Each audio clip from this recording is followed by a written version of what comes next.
Donc bonjour et bienvenue dans cette première vidéo dans laquelle on verra comment utiliser ou bien faire appel à une procédure ayant des paramètres de type in. Et avant de commencer, donc je tiens un petit peu à m'excuser parce que déjà pour cette procédure-là, moi j'avais pensé que le schéma conceptuel consistait juste à une entrée salaire, mais en regardant le schéma ici, donc j'ai remarqué que la table salarise permet d'avoir un historique des salaires et aussi stocker le salaire actuel. Donc on pourra remarquer ça ici, donc au niveau de ça. Donc si on a, par exemple, si on sélectionne tout depuis la table salarise pour l'employé 10 001, donc on peut avoir donc un résultat ayant l'historique. Donc depuis cette date-là jusqu'à cette date-là, il avait ce salaire-là jusqu'à maintenant et actuellement. Le 9 999, ça correspond à la date actuelle. Donc c'est ça le salaire actuel de notre employé. Donc pour un petit peu faire une augmentation de salaire, l'opération, donc on doit passer par trois étapes. La première, c'est de récupérer, si vous voulez, cette valeur-là du salaire. La deuxième consiste en mettant à jour cette ligne-là, en indiquant que to date, elle est la date actuelle ou bien la date de l'augmentation. Donc, si vous voulez, ça va plus être cette date-là. Et la troisième étape consiste en l'insertion d'une nouvelle entrée dans cette table. Et c'est ce que j'avais essayé de faire ici. Donc, j'avais déclaré une variable qui va me permettre de stocker l'ancien salaire ou bien le salaire actuel. Et j'ai exécuté cette requête-là qui va me permettre de sélectionner le salaire actuel depuis la table salaire where, si vous voulez, pour l'employé, si vous voulez, dans notre cas, c'était 10 001 et to date ayant cette valeur-là. Donc, cette valeur-là indique que c'est le salaire actuel. La deuxième étape consiste en la mise à jour de la valeur actuelle de to date, à ce qu'elle soit ou bien à ce qu'elle prend, si vous voulez, c'est cure date, donc je m'excuse, à ce qu'elle prend la date actuelle.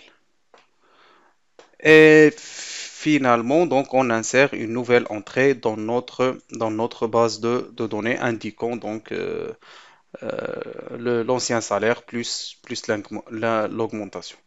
Maintenant, on passe au processus de développement. Donc, le processus de développement consiste, si vous voulez, en quatre ou cinq étapes. Donc, on va essayer de les citer. La première, c'est toujours établir la connexion. La deuxième, si vous voulez, c'est préparer la procédure stockée. Donc, ici, on va supprimer ça. Donc, je vais supprimer tout ça. Et par la suite, donc, étape 2, c'est préparer la procédure stockée. L'étape 3, si vous voulez, c'est set des paramètres. Paramètres. Étape 4, c'est l'appel de la procédure. Appel de la procédure. Et voilà, donc je pense que c'est ça. Mais s'il y a quelque chose qui manque, on va essayer de la refaire. Donc ici, on n'aura plus besoin de ça. Donc je vais supprimer tout ça, et même les imports qui correspondent. Donc vous pouvez les laisser quand vous pouvez les supprimer. Donc si vous voulez, c'est à vous de voir. Et je vais déclarer un nouveau objet, c'est callable statement. Collab statement et faites bien attention que c'est pas dans le package comme .mysql, .cg, .gdbc, mais plutôt c'est depuis ce package-là qui est le Java SQL. On va l'appeler C statement qui est égal à nul.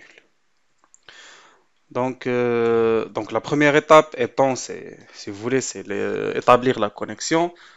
Maintenant, on va préparer notre requête et on avait dit que pour préparer plutôt notre procédure, et on avait dit que pour la préparer, c'est toujours on utilisera l'objet connection avec la fonction prepare call. Donc on aura, si vous voulez, C statement qui reçoit l'objet connexion CC et par la suite c'est prepare call.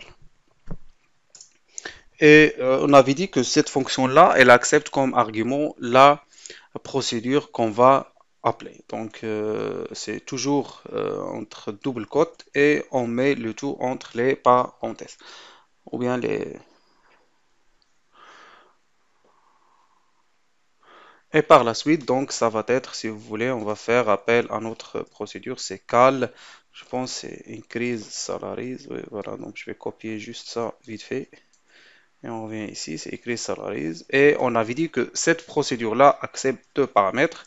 Et ces paramètres-là, donc on va utiliser la fonction set pour euh, récupérer cette valeur-là, ou bien pour récupérer les valeurs, leurs valeurs. Donc on va mettre par exemple, euh, si vous voulez, donc c'est statement pour un set. On avait dit que euh, donc c'est juste.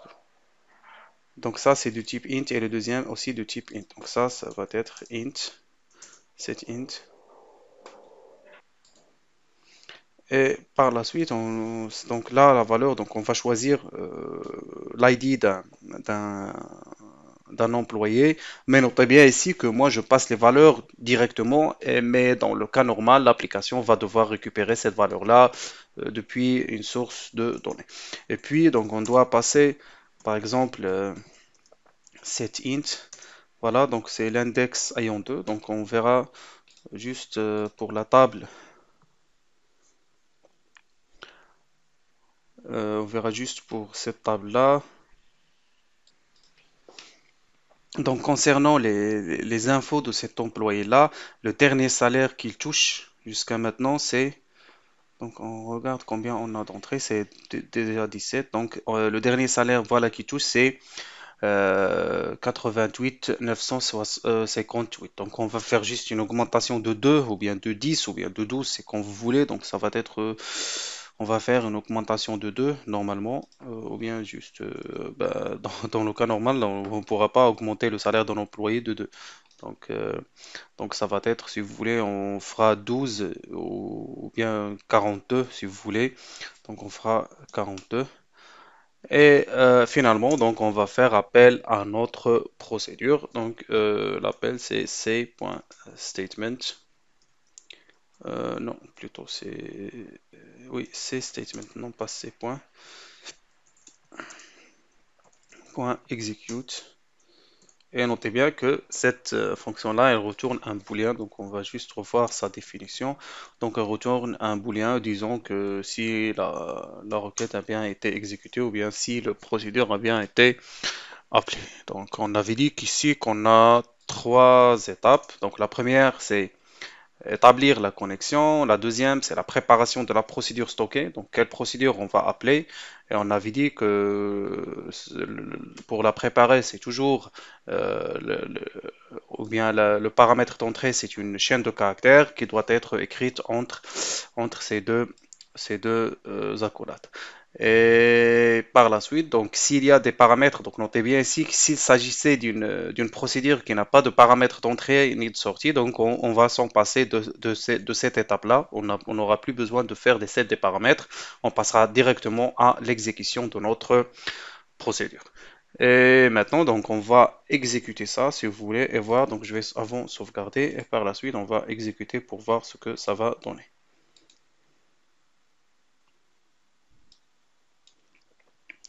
Donc on a connexion établie, donc j'avais pas mentionné de message ici, mais on va voir si les données ont bien été mises à jour. Donc on a ici 18, voilà, voilà, donc on a notre procédure, c'est bien exécuté.